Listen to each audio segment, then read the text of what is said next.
මැරෙන්න කලින් පුරුදු වෙන්න මේ කේන්තිය නවත්තලා මැරෙන්න. තරහ ගන්න එක නවත්තලා මැරෙන්න. මෙහෙම දේශනා කරන්න හේතුව තමයි මම මේකේ තියෙන ඛේද වාචකය කියන්නේ කේන්තියක්. අපිට වැඩිපුරම කේන්තියන් තරහයන් ගෙවල් වල මිනිස්සුත් එක්ක නෙමෙයි. වැඩිපුරම අපි ඇවිස්සෙන්නේ කාත් එක්කද? අඳුරන්නේ නැති මිනිස්සුත් එක්ක කේන්තියනවා. වෛර බඳින්න ඉක්මන් වෙන්නේ කාත් එක්කද? සහෝදරයොත් එක්ක. අපි ළඟින් ඉන්න මිනිස්සුත් එක්ක.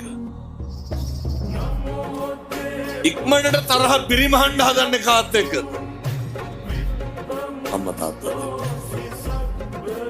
ඇයි? රිප්ලයි නෑනේ මට. අම්මට තාත්තට මොක කිව්වත් ගැටලු තියෙනවද? ඔය ජීවිතේ මේ වෙනකොට තරහ පිරිමහන්න පටන් ගන්න ඉස්සරලම කන්නේ නැතුව ඉඳලා නැද්ද? මේක හරි පහසුවෙන් කරන්න පුළුවන් කට්ටිය කවුද? ගෙදර උදවිය. නෙමෙයි. දැන් මේ පින්නතුන්ට පාරවල් දිහා ඉන්නකොට කේන්ති යනවා. මේක ලෙඩක්. ගෙදර ඉඳිද කේන්ති යනවා කඩවල් දිහා ඉන්නකොට කේන්ති යනවා. ගෙදර ඉන්නකොට. පාලනය වෙන්න ඕන තැන කොහෙද? ගෙදර එකටම හිතන්න.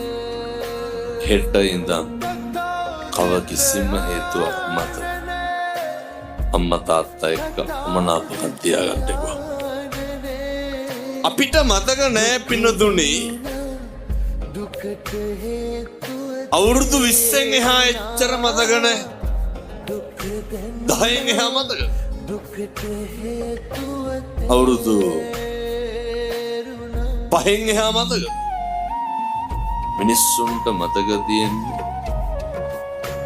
අපිට හොඩු සූර ගන්න පුළුවන් කාලෙන් පස්සේ විතරයි. එහෙම නෙමෙයිද?